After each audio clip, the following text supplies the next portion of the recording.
Llegar a Urdazubí-Urdax y ver turistas de diversas procedencias es una imagen muy habitual. Se lo vamos a preguntar directamente a José Miguel Pardo, es el responsable del Hotel Irigoyenea, una gran casa del siglo XVIII, renovada con un jardín muy interesante y a pocos minutos del Parque Natural de Bertiz, por poner un ejemplo. José Miguel Pardo, ¿qué tal? Bienvenido, buenos días. Buenos días.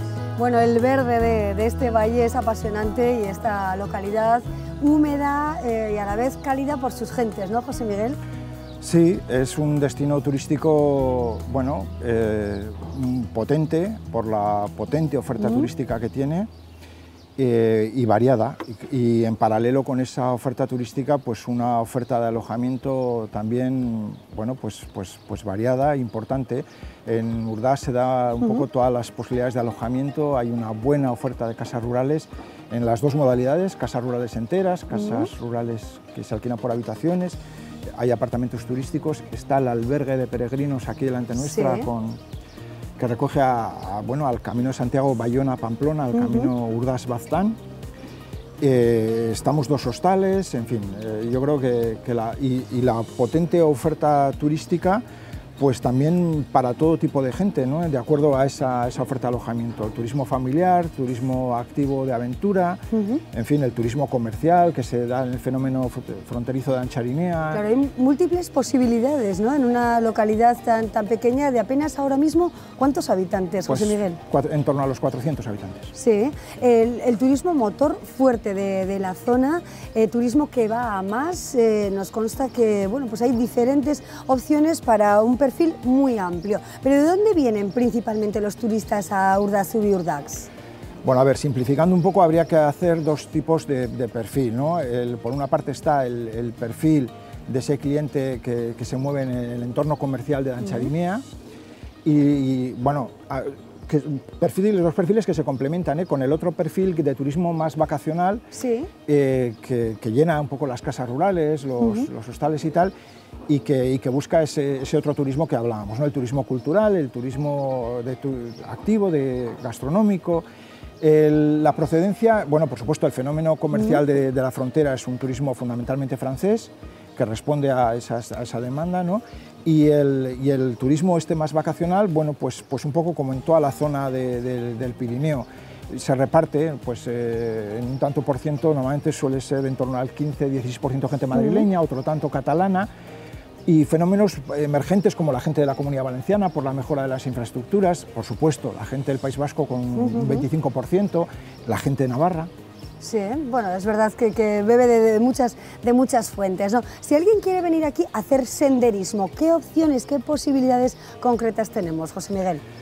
Bueno, es una zona privilegiada porque aquí, sin unos grandes desniveles, las posibilidades de un senderismo con sensación de alturas y de vistas de 360 grados, pues lo hacen. El Pirineo aquí ya muere hacia el mar, estamos en línea recta a 10 kilómetros del mar, y eso nos permite con desniveles de 400 metros pues dominar un horizonte espectacular, ¿no? Claro, tenemos rutas muy concretas ya desde que nos facilitan la vida, ¿no? Sí, ya desde hace años el Ayuntamiento de Urdax promueve una red de senderos variados, pero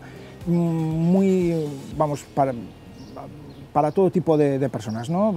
Porque ya digo, no son desniveles muy fuertes y son propuestas circulares muy interesantes y además, sobre todo con todo el añadido del soporte cultural en torno a los caminos, ¿no? Que es mucho y es potente. Pero vamos a hablar un poquito más de ese soporte cultural, de las posibilidades que tenemos aquí, qué decir, por supuesto, del entorno, ¿no? Que nos rodea. Tenemos el monasterio, tenemos estas casas antiguas que queremos repasar enseguida con nuestro siguiente invitado, pero culturalmente, ¿por qué resulta tan atractiva la zona?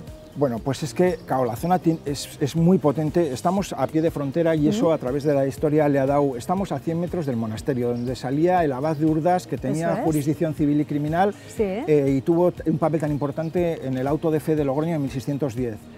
Por aquí salían los reyes, los Teobaldos, los reyes de Navarra, que temporalmente fijaron su residencia aquí. Por aquí han pasado los protagonistas del trabajo de la noche, ¿no? El contrabando, un recurso después de la guerra, bueno, pues para para ayudar a las economías locales, ¿no? Claro, todavía siguen preguntando, ¿no?, acerca del contrabando. Bueno, seguramente pregunta, porque ¿no?, tiene un componente, ¿no?, de anécdota. Sí. Pero bueno, aquí se dan de tortas los franceses y los ingleses. Detrás nuestra está el castillete de Urdax, de Azcar, donde los trabajos de excavación que se hicieron, en cuanto escarbamos un poco, pues salieron botones del regimiento Wellington o en fin, restos de las guerras carlistas. El ejército nazi llega en su invasión en 1939 hasta la frontera de Ancharinea. Claro, el potencial pues es tremendo, ¿no? Claro. Bueno, y qué decir de las cuevas, motivo desde luego de atracción absoluta, ¿no?, estas cuevas de Ikaburu en Urdax. Sí, bueno, además, bueno, como, claro, este tipo de recursos turísticos cada vez, bueno, seguramente por la evolución cultural y tal, son más apreciados, y bueno, de eso os contará Goyo, pero yo creo que es un recurso de primer orden, y además, con los últimos hallazgos, de alguna manera han revalidado todo su interés, ¿no? Claro. Vamos a ver enseguida las cuevas, pero a ver, que no se nos olvide que si queremos quedarnos aquí a comer, a dormir, ¿cuántas posibilidades de alojamiento tenemos? Además, por ejemplo, del Hotel Irigoyenea, que es una casa, como decíamos, del siglo XVIII con gran solera. José Miguel. Sí, bueno, lo nuestro es una propuesta más de las que ofrece Urdax que comentaba al principio, ¿no? Podía parecer que en un pueblo pequeño esa infraestructura, ¿no?, en apartamentos turísticos, en casas rurales, en hostales, en albergue, pero no, es una infraestructura relativamente pequeña, muy bien integrada en el medio y que no provoca ninguna sensación de masificación, ni mucho menos, ¿no? Entonces, bueno, los alojamientos son todo ese tipo, para todo tipo de perfil de turista. Perfecto, bueno, pues nos quedamos con todas esas opciones abiertas, desde luego con una buena descripción de cómo es este lugar y de las posibilidades que nos brinda si optamos por venir aquí a pasar un fin de semana, nuestras vacaciones o un día. ¿Por qué no? Venimos aquí a comer, a disfrutar de los caminos, del entorno y quizás si tenemos la oportunidad pues también de dormir. José Miguel Pardo, muchísimas gracias por acompañarnos, un placer que nos acojáis en Urdax, de verdad. Gracias. A vosotros. A pasar un buen día. Muchísimas gracias. Bueno, nosotros queremos ahora introducirnos en el interior y ver el exterior de las cuevas de Urdax, de las cuevas de Ikaburu, cuevas en las que vamos a ver, por ejemplo, estalactitas y estalagmitas, entre otras joyas. Vean.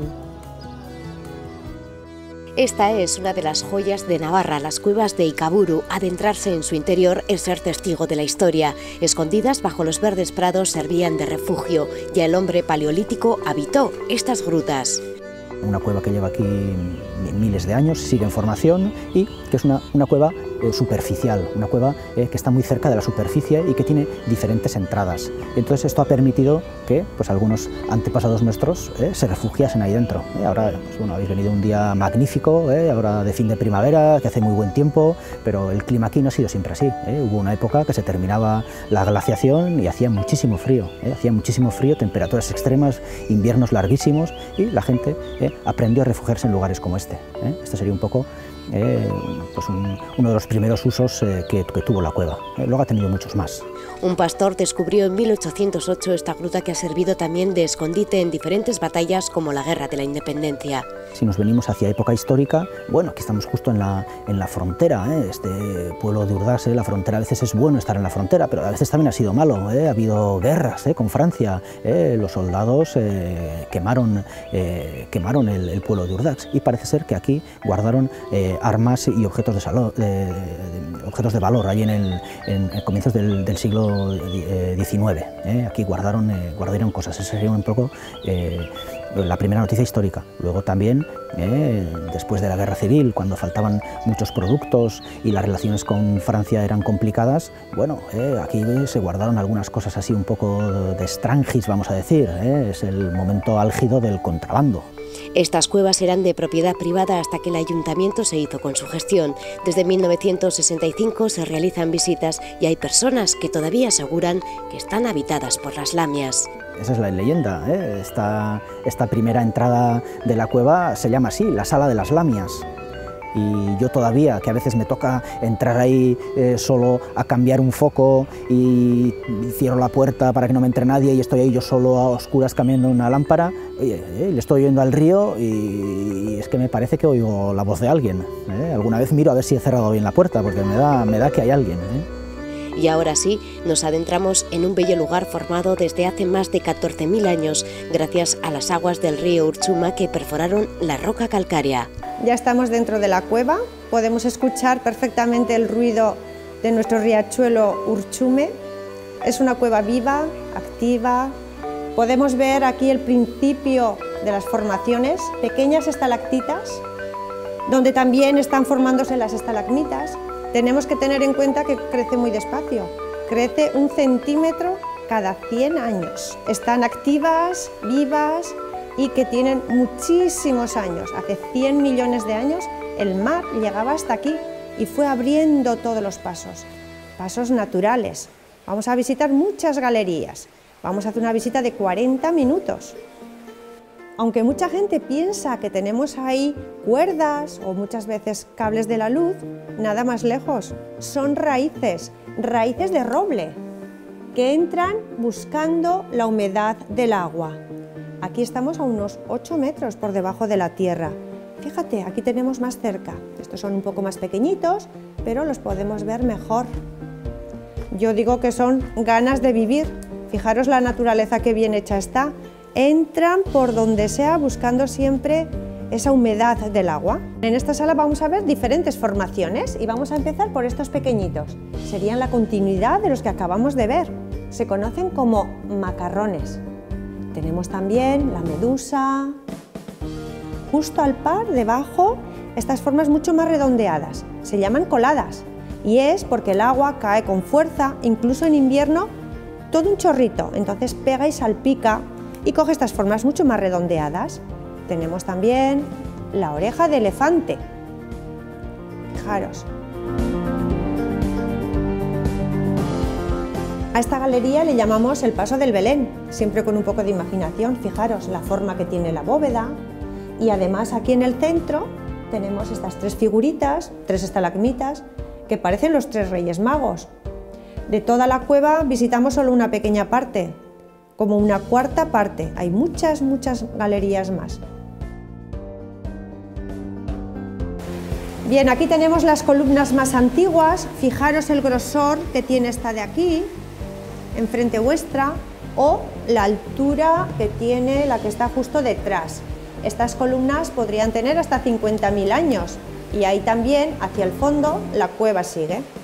Estas cuevas ya fueron habitadas y nuestros antepasados ya utilizaban ciertos sonidos que ahora nosotros también utilizamos.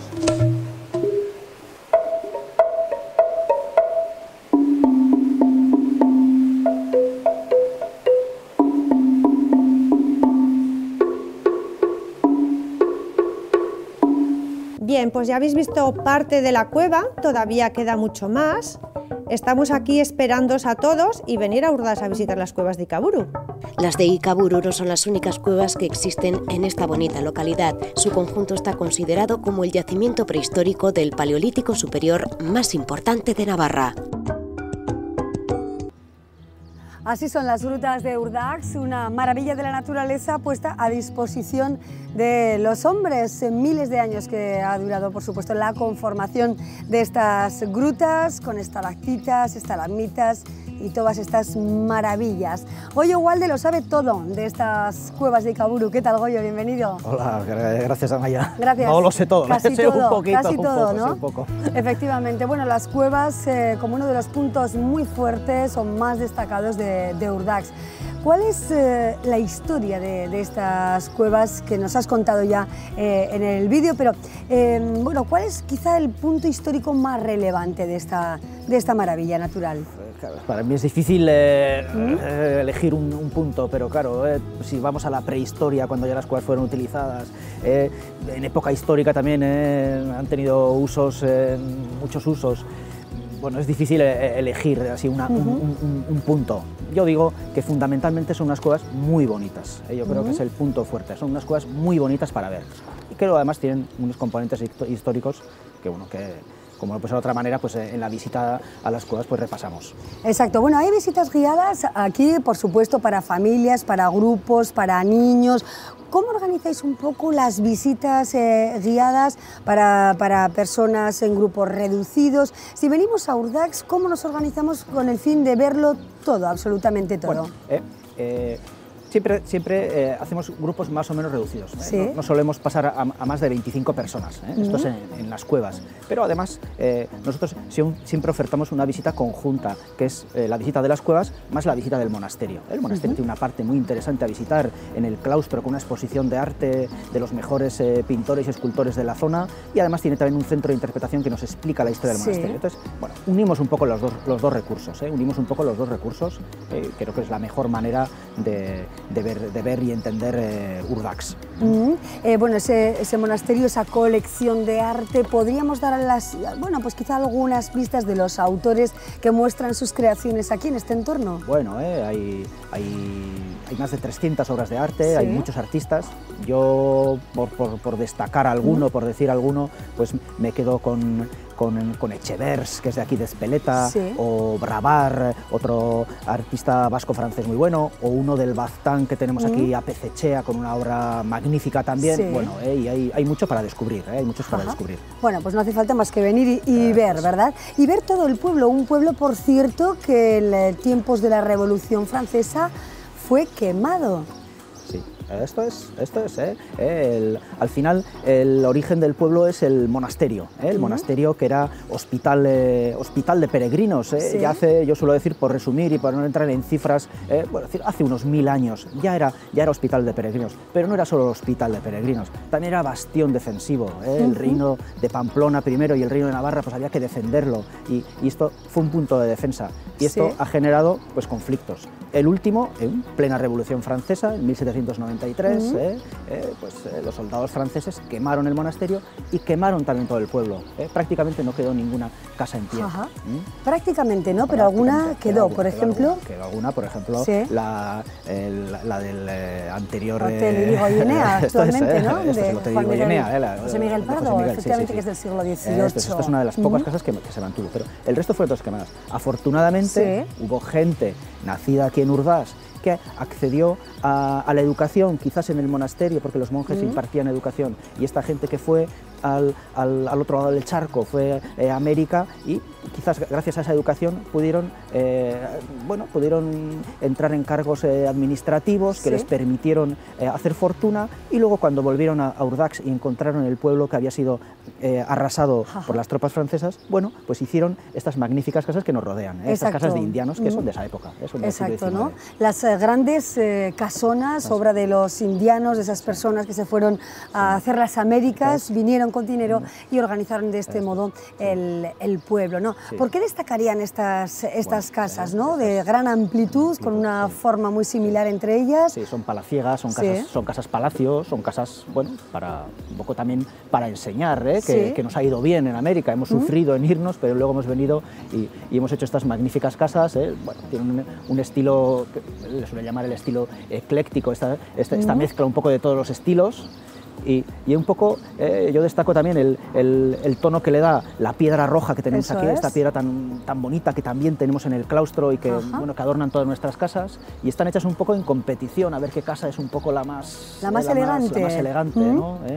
Y luego al lado tenemos las otras casas que no son más feas, que son el caserío vasco-navarro, que ya es el tejado a 2 aguas, estas son a 4 aguas, y entonces pues hace un conjunto que creo que es muy bonito. Sí, un pueblo que además ha mantenido su esencia, porque aquí no se ha permitido una construcción irregular, sino que se mantiene, podríamos decir, bueno, al margen de cualquier momento de especulación inmobiliaria, de cualquier momento de irrupción urbanística brutal, ¿no? Yo creo que esta es una gran idea que han tenido los que mandan, vamos a decir, de mantener esa estructura que ahora hace que tengamos un pueblo tan bonito, y cuando la gente vienen a visitarnos, pues no hace más que sacar fotografías a las casas. Incluso los mismos praus, que a veces nos parecen cosas que están ahí, que son un trabajo de los habitantes. Yo me fijo en los cierres que tienen estos praus con todas estas piedras rojas levantadas, que se han mantenido, ¿no? Entonces, bueno, yo creo que hay que venir y pasearse un poco por todo. Sí. Así es, ¿no? Y además refrescarse incluso, ¿no? Si se viene con niños, estamos aquí, bueno, pues prácticamente a la orilla del río que nace en este pueblo, ¿verdad, Goyo? Y los niños tienen la oportunidad de disfrutarlo cualquier tarde, ¿no? Efectivamente, el agua es que nace ahí mismo, el agua es un río limpio, truchero, aquí claro, o sea, es difícil de grabar, pero por ahí yo ya estaba viendo una trucha por aquí que se pasea, entonces pues bueno, yo creo que es un lujo, de ahí le viene el nombre al pueblo además, de estos canales que construyeron los monjes del monasterio, Urdax, Urdazubí, agua y puentes, entonces el sonido es relajante, es venir y estar un rato. Y volver, ¿verdad? Oye, Ugalde, muchísimas gracias. Ha sido un placer, desde luego, pasar este tiempo en Urdax. Siempre que hemos venido hemos disfrutado de este verde, de estas casas y también de sus gentes y de su amabilidad. Pues gracias a vosotros. Muchas gracias, Goyo. Bueno, hasta aquí llegamos. Hoy hemos conocido prácticamente cada uno de los rincones más interesantes de Urdazubí, Urdax. Y como decía Goyo Ugalde, percibiendo el sonido de la naturaleza, de los pájaros, del agua, de los, bueno, pues de todos los elementos que hacen de este pueblo un pueblo singular, con una belleza paisajística muy notable. Nos vamos ya, gracias por su compañía. Así estamos celebrando el 5º aniversario de Navarra Televisión por todos los puntos más destacados de Navarra. Les prometemos que pronto estaremos de nuevo aquí en Urdazubí, Urdax. Gracias.